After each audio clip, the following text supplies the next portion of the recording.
All right. The countdown is over. 5, 4, 3, 2, 1. For those of you who can count. I'm sure it's all of you. Thank you very much joining us for the Ravery Sports Podcast. Thank you. Like and subscribe to all of our social media content. Definitely pushed it back a little bit. Checked out the Maryland game to go over that with you guys tonight. Excellent game. This Turf team, guys, if you're missing out, it was fantastic tonight at the end. Starting five is tremendous on that. So let's do the business first. Genesis Notary Services at /Facebook.com. You can book an appointment right on the website. So definitely keep that in mind. Genesis Notary Services /Facebook.com, where you can book the appointment right on Facebook there. So anytime if you're in the Shenandoah Valley and you need notary assistance, definitely be happy to get field inspection, real estate, wedding officiant, anything like that. We'd be happy to go ahead and get that for you. There's a live stream on the Facebook page, on our LinkedIn page for Genesis Notary Services. If you want to go ahead and check that out, that kind of covers some of the things that we had. See, Charles Harris, we are LegalShield.com. So definitely that is our website for that. Definitely you can reach out to me, Harris Legal Shield on Facebook. Definitely check that out whenever you get a chance. So definitely it's an outstanding resource. If you have any legal matters, you need money or anything like that, Harris Legal Shield is a tremendous resource for you. So absolutely go ahead and check that out as well. RaverySports.company.site. Definitely check out that. So if you want to go ahead, get some Oriole hats. Baseball season is coming up. Good time to get Ravens jerseys, for me at least, to buy them this time of year and to get them on the website and everything like that. App is coming out sooner rather than later. We're going to have a release date for that pretty soon. Definitely check that out. Couple channel notes. Channel has been changing a little bit. Obviously, you've been seeing our Drive to the Top discussions on the channel, so definitely check that out. So the good roundtable discussions about all types of things, sports as well. We're going to have our interview series about sports media. We're going to have sports media figures on here. If you've already looked at it, Keith Henry is going to be our first interview. He is the guy that has been writing for the Afro-American for I don't know how many years, so many years as a sports writer, good friend of mine as well. And the next interview hasn't been announced, but I can guarantee you, all of you know who it is if you're Raven fans as well. So he's agreed to come on and talk with us as well. Right around the Super Bowl, you're going to be seeing that. You're going to be seeing more of that, me interviewing people and talking about sports media, talking about the Ravens, talking about those things, getting to know the people. This is for the fans and getting to know the fans. All right, let's get there. Ravens 2025 free agency preview. Now we can get to the good stuff, you football nerds, the off-season content as well. So we definitely talked about the Senior Bowl here today. We talked about watched a little bit of the Senior Bowl practice today. I just watched them. So now we're getting into some NFL offseason stuff as well. So we're definitely going to go ahead and check that out as well. The first part what we're going to do is this is just the Ravens who are free agents on the team. So who has a contract, who doesn't have a contract, etc. Last two off seasons have been very crucial in the sense of a lot was going on. Last season, you had a lot of free agents. You had like 20 some odd unrestricted free agents. I forget the number off the top of my head. It was like 24, 25 unrestricted free agents. The year before that, obviously, you had the fearless leader, Lamar Jackson, as the free agent. This year, a little less drama. You're finding pieces. You're keeping pieces. Most of your core of your team is under contract. So that's good. So when you're going into our free agency and free agency in general, you're going into things that are not just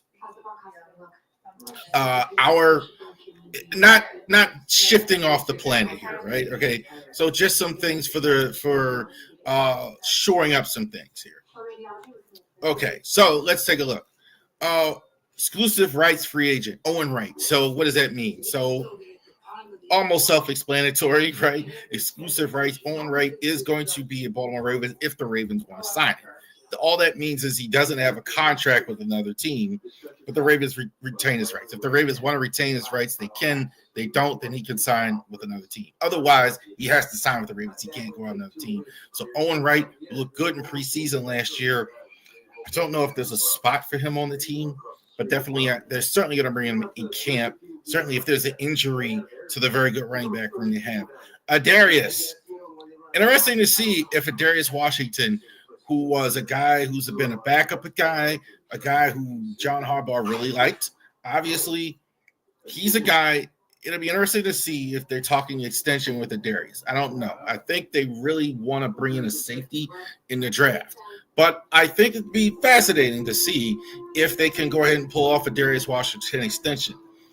Good as he was last year, he's got some issues. First of all, Darius never misses a tackle, ever. Darius is going to go ahead and make tackles regardless of where the situation is. He's going to tackle. He's going to bring somebody down.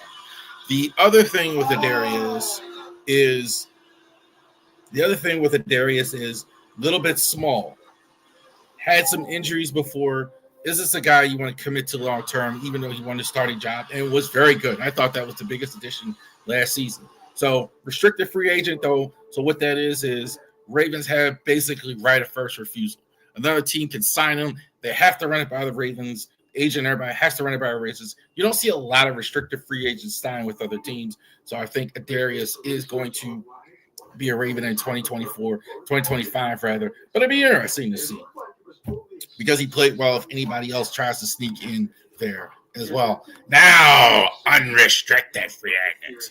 So none of these guys have a contract in for the next season, right? These are guys that are totally free once they're able to sign in the period of once the new league year starts, I think in early March. So these guys will be unrestricted free agents. They can sign with any team. Chris Board. Chris Board, I thought, was a bigger addition for better or worse than what they expected. Here's a guy they expected maybe he play a little bit, special teams, et cetera, et cetera. He played a lot more than that. Look, bench Trenton Simpson as well. Malik Harrison, Chris Board were needed. They stepped up as well. I don't think there's going to be any pressing need to sign a Chris Board. I think what they're going to do is just going to let it play out. He'll be their second wave of free agencies, like a lot of these guys here on the list. Josh Jones didn't play as much as I thought he would.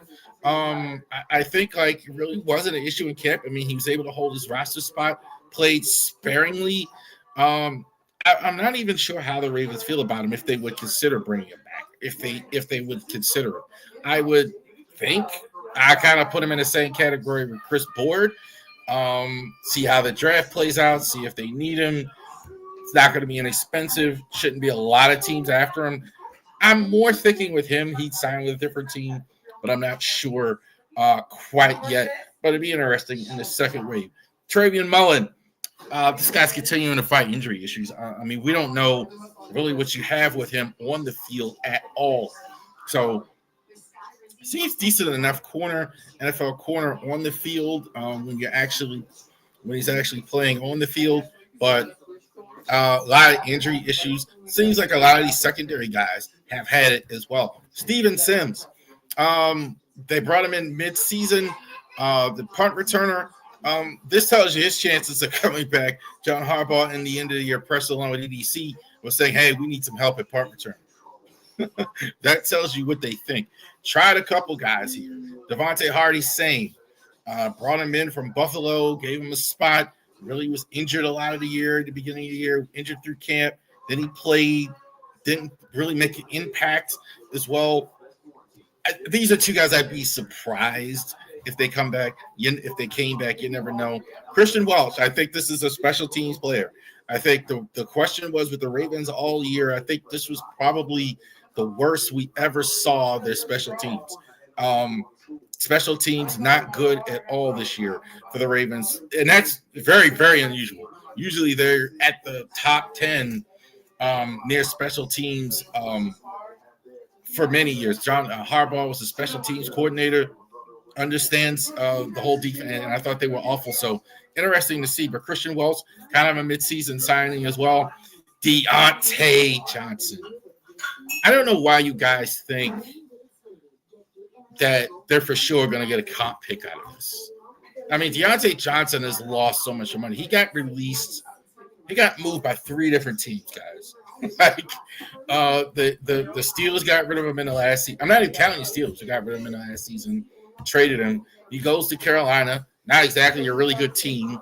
They trade him away to the Ravens for virtually nothing.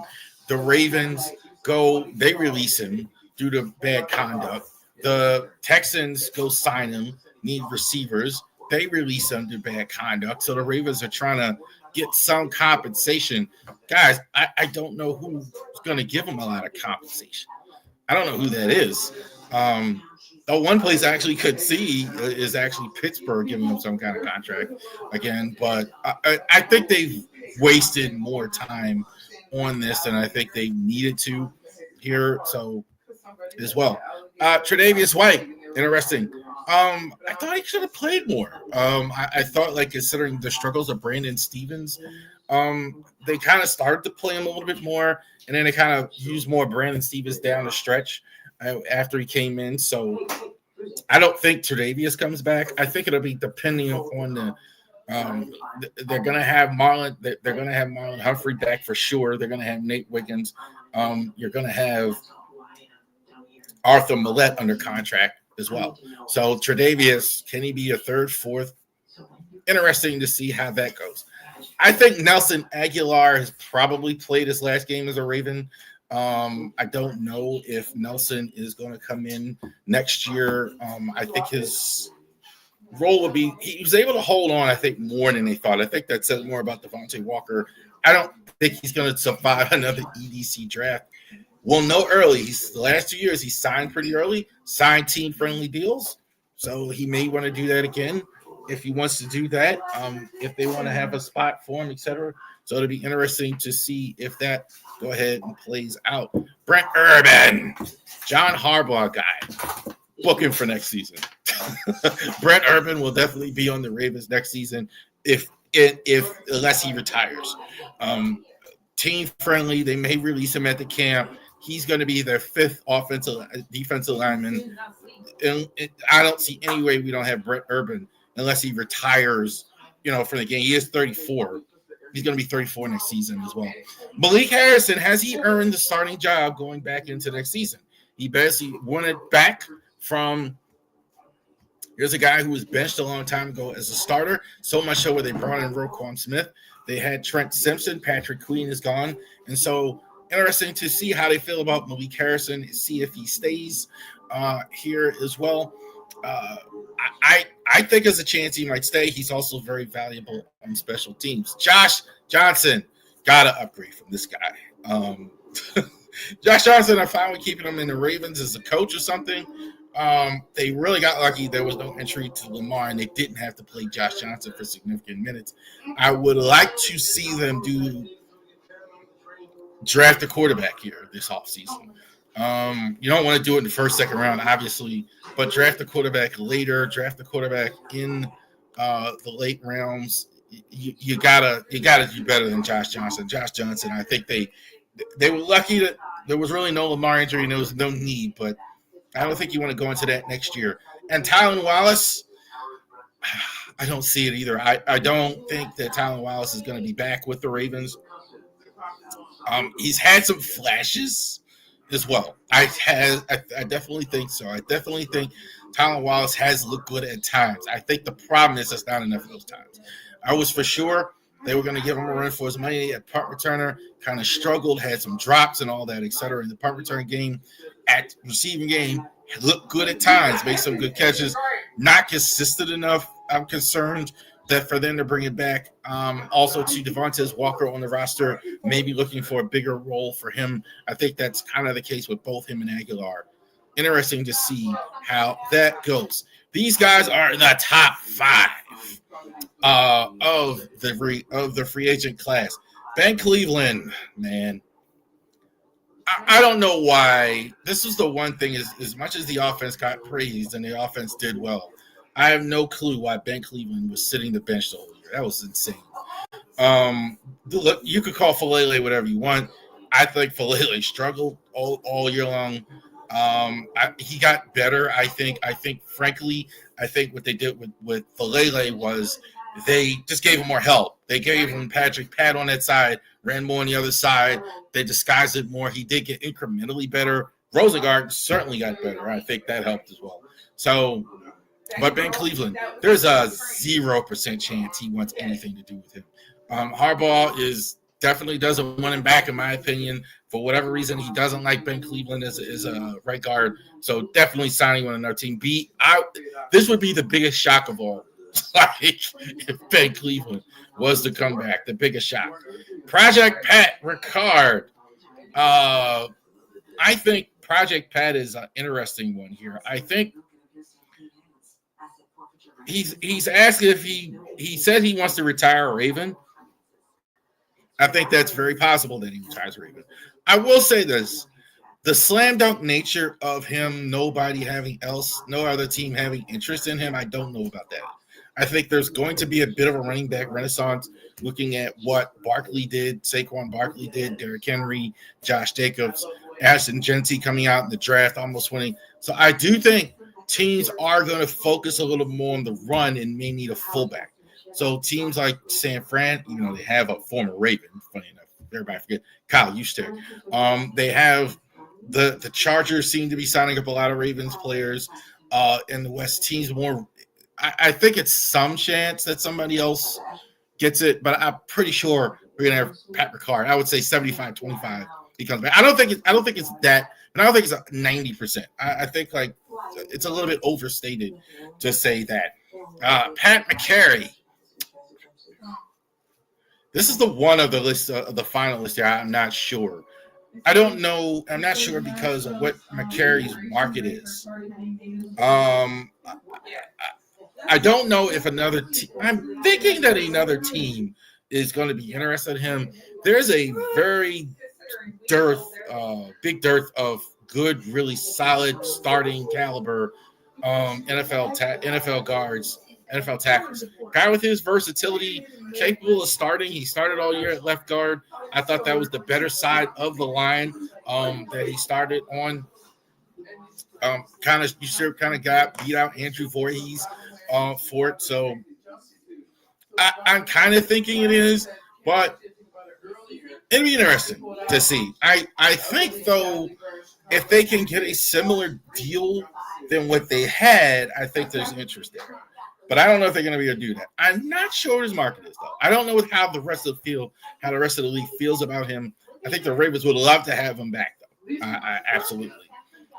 Brandon Stevens. I think Ben Cleveland would be a bigger surprise at the back than Brandon Stevens. But EDC was already pretty much talking about him in past tense. Like, he's definitely not going to be here. I think Stevens is going to be a starter for somebody. I think he's a decent corner. Go ahead and hit the thumbs down button. I think he's deep, but he's not. He doesn't locate the ball well. That's it. Every team down the stretch was firing at Brandon Stevens for sure. Some of that was the year that Marlon Humphrey was having, but I definitely think that Brandon Stevens is going to be an ex-Raven for sure. Is going to sign with our team. I don't know if he gets a big contract somewhere else, but I don't think the Ravens have any interest in having him as a starter going forward in 2025. And number one, Ronnie Stanley. As far as I'm concerned, this is the guy in my mind that's replaced the great Jonathan Ogden, right? This was the guy at Notre Dame. The Ravens had a subpar season, one of their rare ones. The last time they picked really high, this is who they took, Ronnie Stanley. It's been a roller coaster ride with Ronnie. I think like I thought he was terrific last year. I thought his first several years it looked great. The instant he got the big contract, it was an injury. Wasn't the same last 2 years. So many fans were frustrated because he said he was going to play and he wasn't going to play. Then he was injured. Well, close to coming back. Then it was frustrating. The sad part is we got the Ronnie Stanley this year that we've been waiting for the last couple of years. I thought he was terrific. I thought without that, the Ravens would not have done as well as they did. Stanley, I thought, was fantastic. I don't see him coming back. I think some fans I know that think are surprised by that or think that. I don't see it only because there's going to be way too much interest in the league. Look, not a lot of good offensive tackles in the NFL. Not a lot of good guard in the NFL. This guy's been to a Pro Bowl, very good last year. He's going to get a $20 million deal. The Ravens kind of had him take a pay cut because of all the injuries. Shown he can be healthy for a year. I'd be shocked if he came back. I think the Ravens are not going to bid this kind of money for a guy. I think they're going to go into the draft, possibly Roger Rosengarten, moving from left side to right side, save some money there. But I think Stanley, if he gets $20 million, is well deserved. It's just a shame that we couldn't get more healthy Ronnie Stanley like we saw this season, because this guy healthy is terrific. I don't think there's any question about it. There you go. All right. So that's the free agent list. All those guys will be available to NFL teams after the league year starts. I'm going to put him on there, although this is all but sure. Hasn't happened yet, but we know Marcus Williams for sure is going to be moving on. He's still on the roster. He's going to be released at some point. The Ravens, at typical Raven fans, I expect him to wait all the way up until the time to go ahead and wait. Well, we're going to get trade, blah, blah, blah, blah. So Marcus will be gone. I'm sure his spot is gone. I think they've already worked his deal to take less of a hit, to make him to take the cap hit off a little bit better for them. So Marcus wasn't on there, but Marcus for sure, no discussion there, is going to be an ex-Raven here pretty soon. Great news, Chuck Pagano is coming back as a senior defensive assistant as well. Good to see Chuck back with his health issues. So he retired. He had some health issues. I think that was part of why he retired. This is a guy who was head coach, one of the great defensive coordinator lineage that the Ravens have had. So Dean Pease is on the roster. Chuck Pagano is back as well. So I think it's great to see Chuck. I think this is only good that when you have a guy with this type of experience ready to go, helping your young core get better. So absolutely great news as well. All right. So let's get down. Now we got that out the way. Chuck Pagano. So let's get to the championship. That's not it.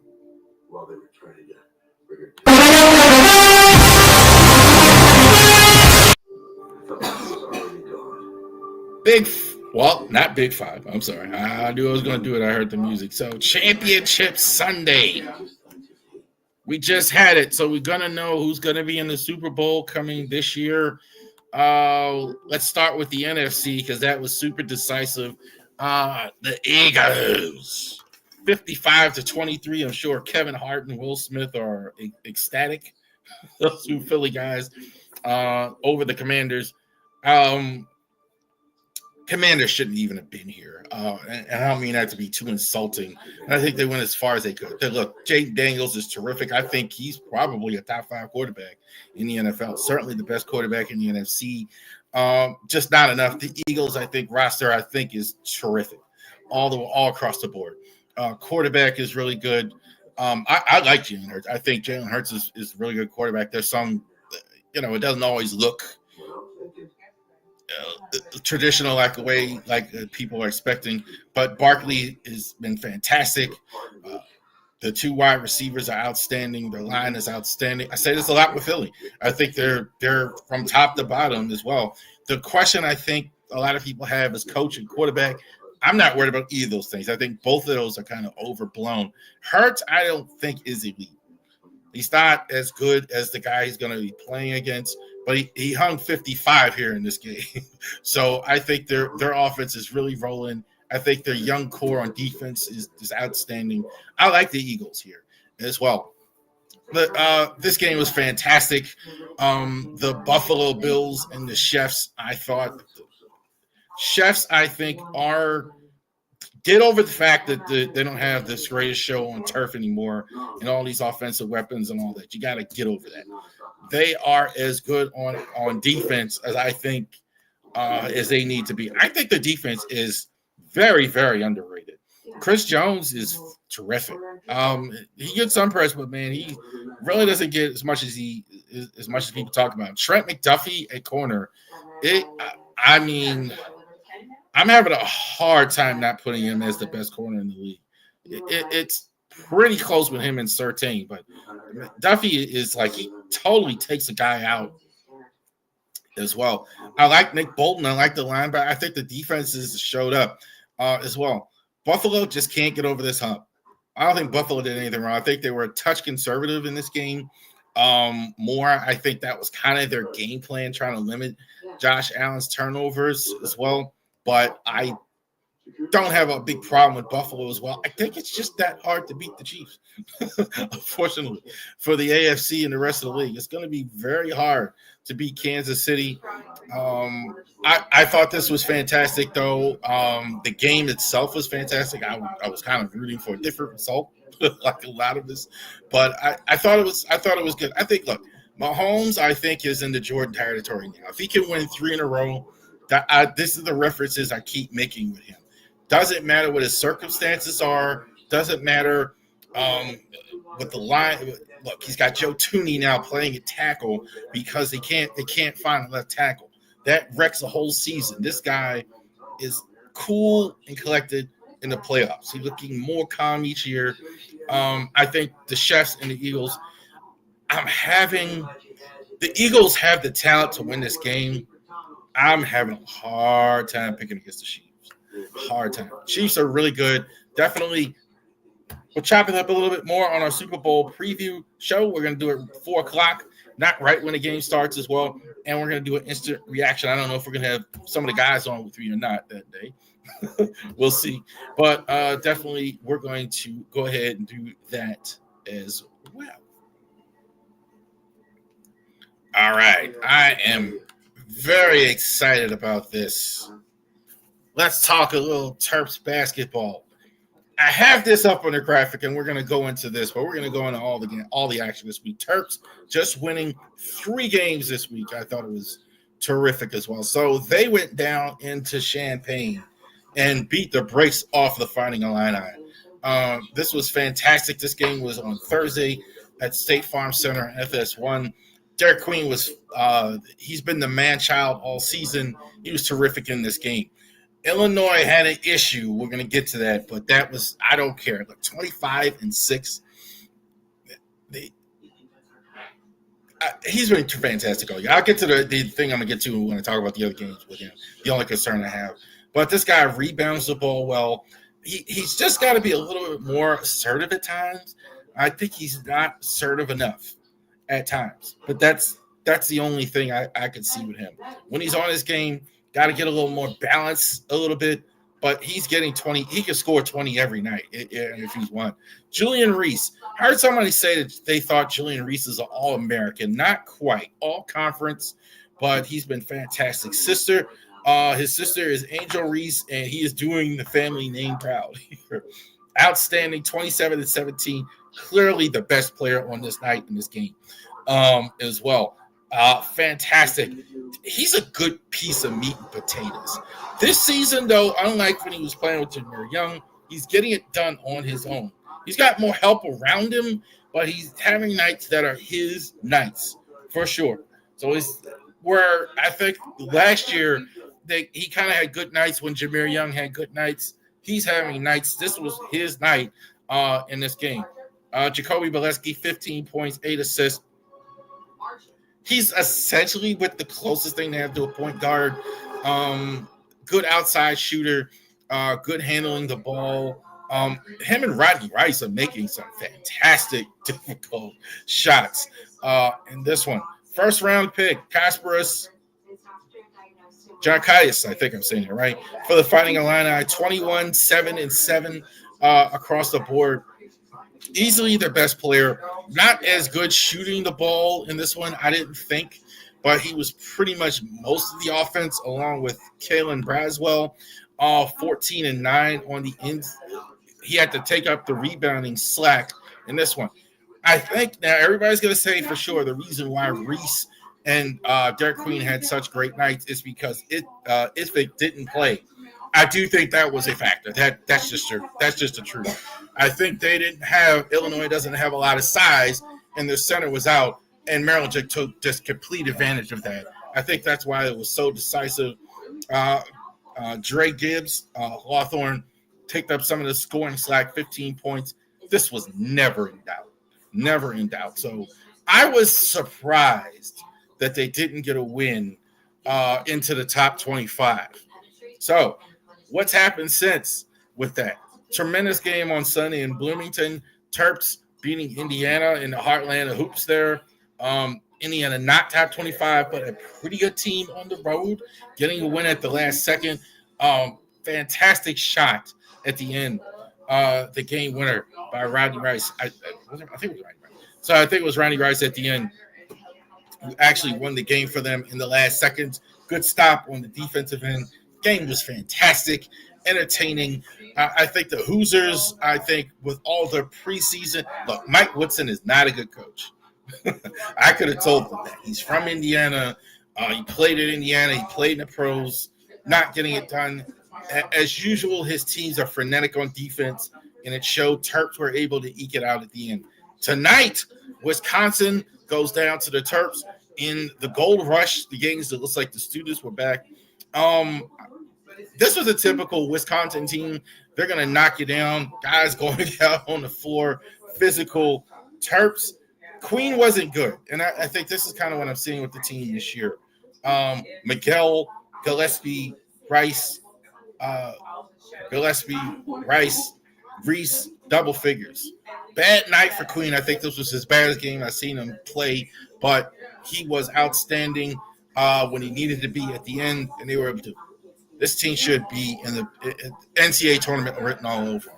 I think they're kind of being disrespected because this is a really, really good team in the tournament. They're going to do some damage to somebody in the tournament. So definitely check that out. So Maryland over the fighting line in this one, over Indiana, and over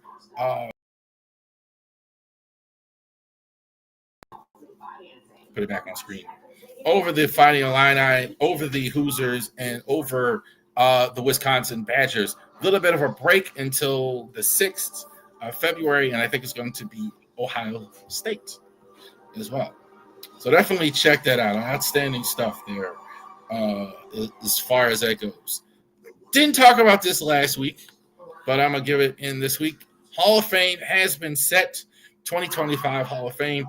Dick Allen, Dave Parker going through the Veterans Committee as well, so good for them as well. Ichiro Suzuki, nearly unanimous. I think there was one guy who didn't vote for him. I don't understand that. I don't understand that. Some people are criticizing Sabathia and Billy Wagner. They're clearly Hall of Famers to me. I don't think there's any question about it. Sabathia had 250 wins. That's Hall of Fame to me. I mean, I don't think he was about. That's about as good as you do in the modern era as far as that goes. Long career with the Indians and the Yankees. I don't think there's any question about it. Billy Wagner, I think, is 8th all time in saves. So I think Billy Wagner a little underrated throughout his career. How good Billy Wagner really was an outstanding reliever all the way to the end of his career, even in Atlanta. So shout out to those guys. I got no problem with all. None. I think they got it right on all counts. Interesting to see. I think this year's class actually is going to be much stronger than next year's class. Mark Akins, Adam Jones, and believe it or not, Matt Wieters, former Orioles, on the ballot. I don't imagine any of them is going to get in, but it'll be interesting to see what happened. Beltran again came real close. Didn't happen. So interesting to see what's going to happen there as well. Top 10. third baseman in the MLB. So we're doing our series here of top 10 lists. We're going to go all the way up until opening day. The last one will be the managers as well. So we're at the end of the diamond now. Next week, we're going to do shortstops. This week, we're going to do third baseman. I wouldn't call it a renaissance at third baseman. I wouldn't go that far, but I think the quality of third baseman now better than it's been, definitely going up. You're seeing a lot of these guys, good hitters, now playing third base. You're seeing it more in the minor leagues now where guys not just at first base, but at third base. And so there are some good third basemen in the league now. Absolutely, for sure, in the MLB. So let's go over the third baseman. Alex Brom for the Phillies. There's another Phillies as well. So in that loaded Phillies lineup, here's a guy, not a stud by any stretch as far as all the stats and everything, but he'll give you a good 20-80, decent defensively, good way to fill out the Phillies with a good spot for him as well. I think definitely one of the better third basemen in the National League. So definitely plays well next to Trey Turner. Braun, I got no problem putting him in the All-Star game last year, I think. So good stuff there. Alex Braun, number 10. Eugenio Suarez for the D-backs. D-backs have more of these than you think. Good season for him last year. They didn't let him go a little bit up in age. I think he's going to be 33 or 34 this year. That's a little bit of a concern. Can he continue the play that he had? I think he was 20-80 last year. So Suarez, I think, was really good at the end of last year. Re-signing with Arizona was definitely smart as well. I think Arizona, is definitely going to be one of the better teams in the National League.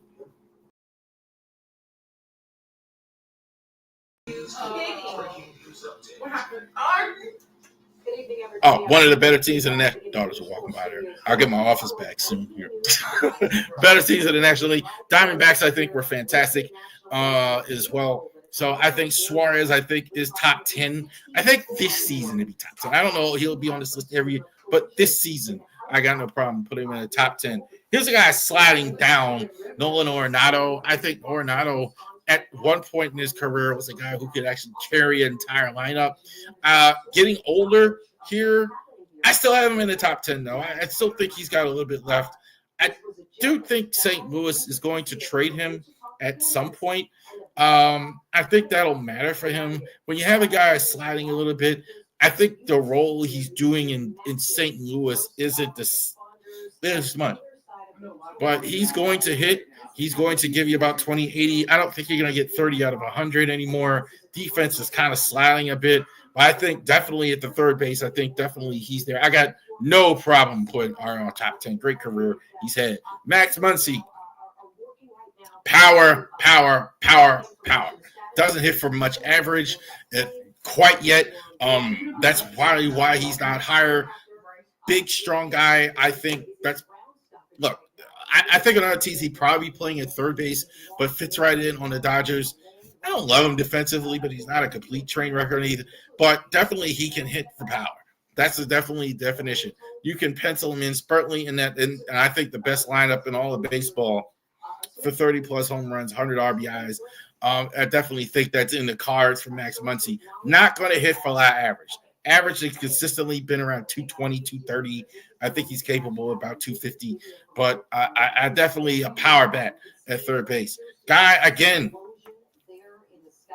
could have been at number 1 going forward. Down in the lineup here, number 6, Austin Riley. Riley, I think, is one of the better players that's due for a bounce back. I think a lot of the Braves are going to bounce back. You look at the year before and 2023, and he was clearly, I think you could argue, the best third baseman, one of them in all of baseball. Really kind of scuffled with injuries, so he really needs to bounce back, but I definitely have him in the top 6.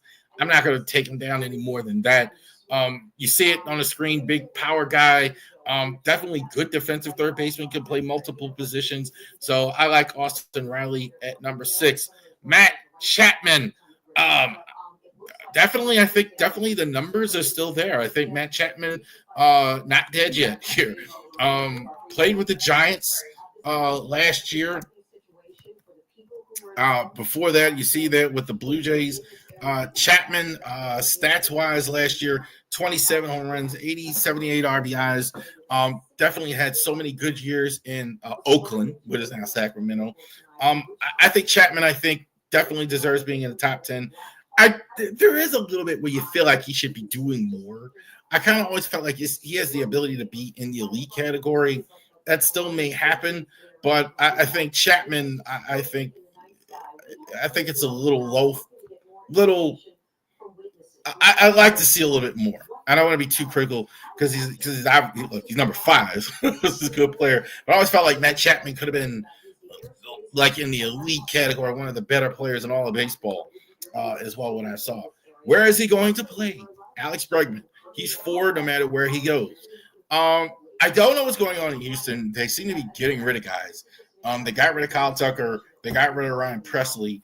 So they haven't signed Bregman either. So I think they might be shedding some salaries there as well, maybe going through a little soft rebuild. But Bregman, whoever signs him, I think is going to get an outstanding, one of the top third basemen in all of baseball. Definitely a guy who's going to hit 30 home runs for you in the category, 30 home runs, 100 RBIs. Good hitter. Little bit of an age risk now at this point for Bregman. He hit 260, so he slid down a little bit. I think that is what's giving Astros pause. But I think at third base, you're getting a steal here if you're getting Bregman, as the sign with you. But he's 30 now. A little bit of a pause. We talk about too much money. I think that's what's kind of holding up. Here's I think these are the guys. If you want to call one of these guys number 1, I got no problem with it. Devers, I think, is one of my favorite players in all of baseball. I think he's very underrated, and I know why. Saber nerds don't like his average. He's not a tremendous average hitter. He hit like 272 last year, 28 home runs, 83 RBIs. He can hit for power. He can hit to all fields. I think he's still improving as a hitter too. I think as well, good at third base. I think Devers, is one of the better hitters on that Red Sox team. I think he's I think he's probably their best player, I would say. Look, they lost Bogarts. They lost a lot of those guys. He's been the backbone, the leader of that team. Devers, I think, is fantastic as well. The numbers aren't quite the super elite numbers yet, but I definitely think Devers is really, really good. Oh, Manny Machado. Manny, I think slipped a little, I think, for his standards, but I think he was fantastic. The only criticism, he's got a little bit of the Juan Soto in him. I like to see it from start to finish with Manny. That's the only thing. But the numbers were fantastic. Over 30, almost 30 home runs, 100 RBI guy. Manny, I think, is one of the better hitters in all of baseball. When he's on, had some injury issues. I think he's really good at third base. Great power bat, doesn't need a lot of protection. His swing is just so awesome. I mean, you say that about a baseball player, obviously they're swinging the bat, but the bat gets through the zone so fast, just a natural with Manny as well. I think now, too, with some of the moves they made, they're going to need him more than ever. He's one of the best players on that team. So definitely outstanding. Best catcher, best third baseman in the National League, but number 1 anywhere is Jose Ramirez. I think I do think that they have an elite team I do think they have an elite team with the Guardians. I do like their bullpen. I like a lot of the things they've done, and I do like what Jose Ramirez has done. I think he's definitely their best offensive player, the guy with the most thunder. He's done it too without a lot of protection around him. It's not like they have the Yankees or the Dodgers or all those other players. He gets pitched around a lot, and he's definitely been incredibly productive. I think he's had 100 RBIs. Like how many times? Like as well. He had 39 home runs last year. 40 steals. So that's good stuff from Jose Ramirez. I think this guy is best third baseman in all of baseball. Number 1, Jose Ramirez. There you go. All right. So we're doing our top 10 list. And let's go to our Orioles discussion here as well this week. If it isn't love, why do we play? New additions. Ronnie, Bobby, Ricky, and Mike on the screen there. If once you see Ronnie, Bobby, Ricky, and Mike, you know we're talking about the new additions. So not additions, but we're using the word addition. Shout out to the guys. Additions, definitely one of the greatest singing groups of all time. And so what we're going to do is talk about who are new to the Baltimore Orioles in this year. So who are guys? These are guys that are free agents, guys we haven't seen, guys that haven't really played yet in an Orioles uniform. So there's some guys who may be rookies, but we've seen them last year. But these are guys who haven't played yet. So these are the guys the Orioles have added to the team as well. Brandon Corbin. That's right.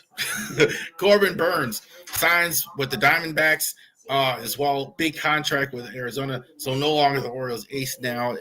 Now with the Diamondbacks. Talk of Zach Gallen trade. I don't buy that. I think because he's there and I'm not buying it. I think they're crazy if they do that. They should load up. That's a whole different discussion. Anthony Santander signs with the Blue Jays. I think it's a good move for him.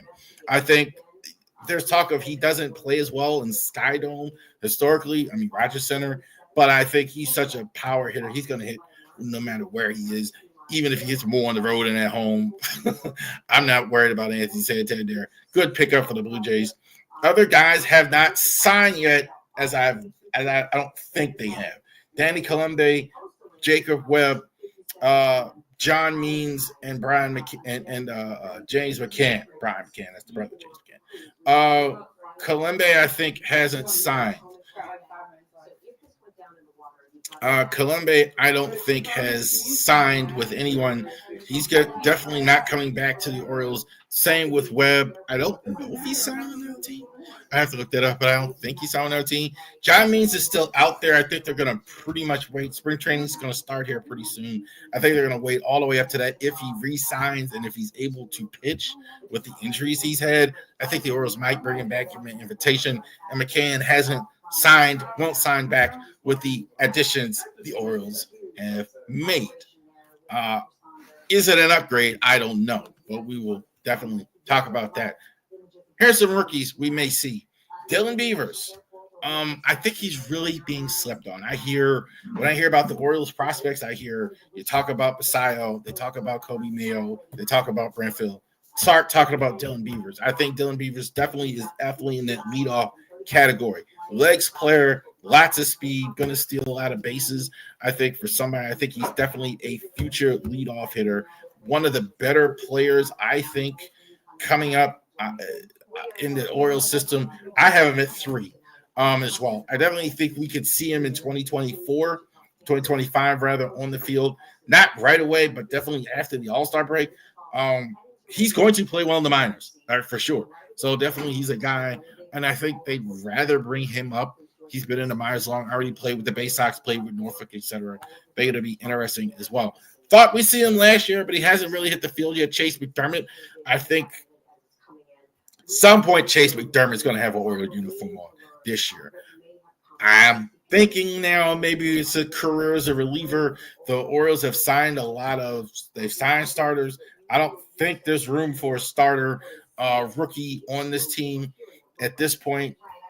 Never know if there's an injury or something like that. I can see it, but I definitely think at some point we'll see Chase McDermott.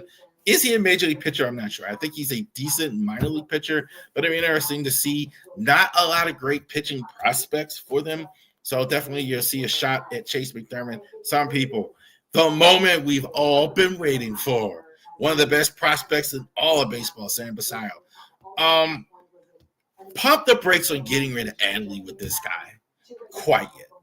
He's good, but that's a little bit too more further than I'm willing to go. I've heard some people say he's untradeable and all that stuff.